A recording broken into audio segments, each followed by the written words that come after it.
Previously, on Keeping Up with the Kenya Kwanza government. Sisi ni makazini. Kweli ama uongo? Hi cousins. Hi cousins. I am absolutely excited to know that we are all cousins. Rigathi Gachagua is no longer playing defense. If recent events are anything to go by, the man who once bowed before President William Ruto with teary apologies is now ripping apart what remains of the president's political playbook.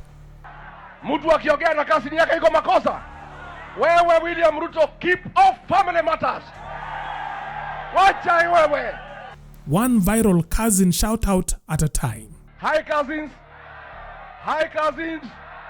Hi Makuzo. For someone who was once dismissed by Ruto's inner circle as just another tribal noisemaker from central Kenya, Gashagua is now pulling political jiu-jitsu with unnerving precision. Wewe umeharibu Kenya. Umeiba kila kitu. Umepiganisha kila mtu. Sasa unataka kuingilia mambo ya familia. Makazi ni wakae pamoja, wasikae pamoja. Biblia inatuambia watu wawili hawawezi kutembea pamoja bila kuelewana. Muniambie kabisa ile siasa ya Kalonzo vile nyinyi mnajua na siasa ya Wamunyoro. Kuna pahali inaelewana? Kuna pahali inaelewana? Hata nyinyi tabia zenu na tabia ya huyu mtu ya Wamunyoro. Kuna pahali mnaelewana?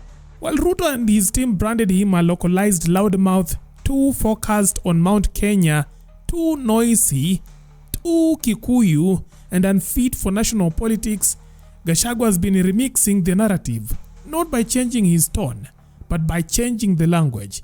He is now rebranding himself as the cousin-in-chief.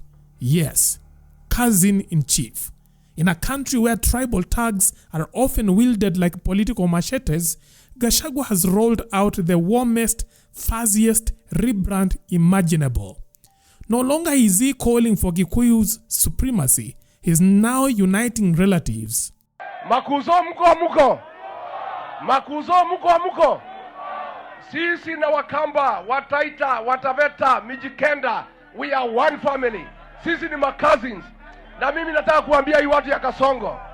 Niliona mkipiga kelele ati mimi nashikana na Kalonzo. Hata mambo ya familia mnataka kuingilia. Mtu akiongea na kasini yake iko makosa. Wewe William Ruto, keep off family matters. Wacha wewe. Usiingilie familia. Wewe umeharibu Kenya. Umeiba kila kitu. Umepiganisha kila mtu. Sasa unataka kuingilia mambo ya familia. Makazi ni wakae pamoja, wasikae pamoja. Makuzo wakae pamoja, wasikae pamoja. Watembee pamoja, wasitembee. Hi cousins. Hi cousins. Hi cousins. Hi Makuzo. Hi cousins.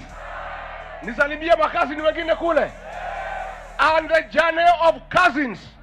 The family of people who are like-minded, who are born together, who have the same tradition. The time for the cousins to come together is now. Sindio? Sindio? During a recent rally in Makueni, he stood before the Kamba community and greeted them not as strangers, but as family. Sisi ni makazini. Kweli ama uongo? Hi cousins. Hi cousins. Hi cousins. Cousins wapendane wasipendane. Cousins waongee wasiongee. Cousins wakae pamoja wasikae. Cousins watafute serikali pamoja wasitafute. Cousins wasikane wafukuze Kasongo wasimfukuze. Harambe! And just like that, the internet caught fire. So guys, I'm waking up to a new name. Mimi nashanga naingia kwa comment section napata hi cousin. Naenda ku view profile nashanga uni cousin wa side gani. Kumbe Rigathi Gachagua. Anyway, we are cousins, right? Hi cousin. Hi Gachagua jameni. In the meantime, I am absolutely excited to know that we are all cousins. What's up, cousin? What's up, Kuzo? What's up, cuz? How you doing? The momentum at which, my gosh, Rigathi is moving is something supersonic. I mean, he's just dishing them out daily. And a dish. Hata tujamaliza one time, we are over here calling each other cousins. I like it because it brings a sense of family. It brings everybody together. So please slap your cousin. Netizens lapped it up. TikTok is bursting with Hi Cousins by Gashagua clip. Twitter, or whatever name it's wearing these days, has the word kuzo trending in the top 3. Even Ruto's own social media handlers, caught flat-footed by the cousin wave, had to join the circus. They posted a photo of the president waving, captioned it with a desperate Hi Cousins. It landed with all the grace of a dad trying to do a TikTok dance. For a man the president wanted to politically bury, Gachagua is suddenly looking very alive and very dangerous. Huyu Raila ametanganisha makazi. Huyu Raila ametumia Kalonzo vibaya. Ametumia Kalonzo na nyinyi vibaya. Na huyu Ruto amenitumia vibaya na watu wetu. Wakati wa wale watu wametumiwa vibaya, waungane, wapigane na wale walitumia vibaya ni sasa. Let's rewind a little bit. To my brother President William Ruto, if in our zeal to work I have wronged you, please find it in your heart to forgive me. Just months ago, Gashagua's political eulogy was being drafted. After clashing with Ruto and his battalion, he was impeached with record speed. The Senate showed no mercy. The National Assembly didn't blink. His security was taken, his guards disappeared, and even from a hospital bed where he was nursing heart issues in the aftermath of the impeachment circus, the war followed him like a bad curse. They were celebrating. It's the most unfortunate thing that has ever happened in this country. That you can be so vicious to a man who helped you to be president. And the crime of this man? Telling you the truth. I will diligently. Ruto's new golden boy Kindiki stepped in as deputy president. Gashagua was out in the cold, stripped of title, party, and protection. President Daniel Moi took Kenneth Matiba. He pushed Matiba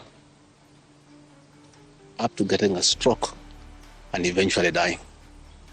When I looked to what the president is doing to me, especially now when I'm in hospital, crippling me, treating me like an animal.